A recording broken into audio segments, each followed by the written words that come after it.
Hello, friends. This is Dave Hurwitz, executive editor at ClassicsToday.com. Now, recently I did a video of the Chineke Orchestra doing Florence Price, and it was really a fine disc. I was very impressed by them, and I have a couple of their other things which I hadn't paid much attention to, so I went back and I listened to their Coleridge-Taylor 2-CD set, and this is really, really good. Some of you mentioned that this was out there. They are a terrific ensemble.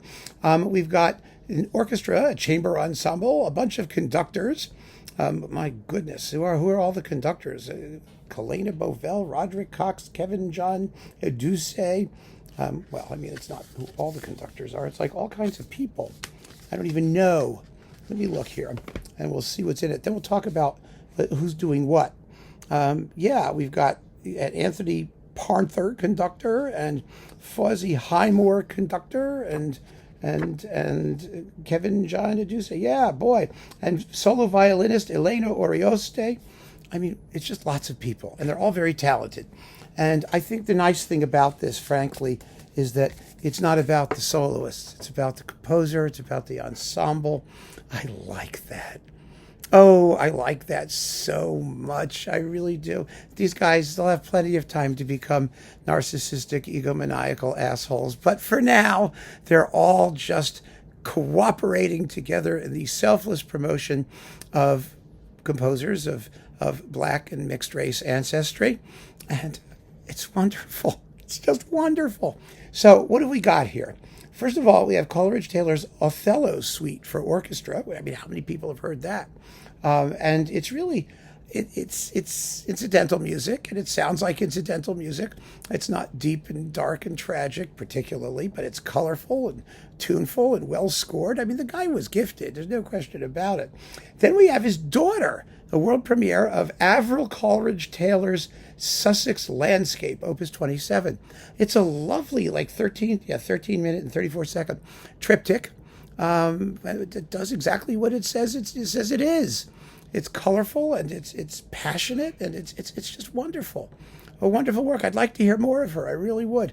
I'm sure that she's been roundly ignored because she's, the daughter of a composer who was African of mixed race ancestry, and her style seems to be rather conservative and not particularly avant anything. It's just fun music to listen to. She lived from 1903, by the way, to 1998. 95 years old. It's wonderful. Isn't it kind of amazing when we talk about these composers who are long gone? I mean, Coleridge-Taylor died in 1912, and we realize that their legacy is still among us effectively. It really is kind of cool. And this was just a brilliant programming choice. It really was. Then we've got his African Suite, which is extremely colorful and fun. There's nothing particularly African sounding about it. It has a danse nègre. And I mean, frankly, Lalo's Namuna sounds a lot more barbaric than this does. But he was a conservative composer, but not to the extent that he was like anal retentive. I mean, there's color, there's piccolos, there's percussion. It's nice music, but it's not. He was no ethnomusicologist, let's put it that way. And then his Ballade in A minor, which is a masterpiece. It's a 11-minute orchestral extravaganza full of really emotionally intense music. It's really, really lovely. It's not about anything, it seems, in particular. It's just great music. Absolutely wonderful. And then his light music, the Petite Suite de Concert, which closes out disc number 1. Disc number 2 opens with his excellent violin concerto, a wonderfully romantic composition for violin and orchestra that ought to be played more frequently than it ever is. I mean, it's a big work. It's 31 minutes, serious piece of music in G minor, and it's wonderfully played here by Elena Orioste, as we said before.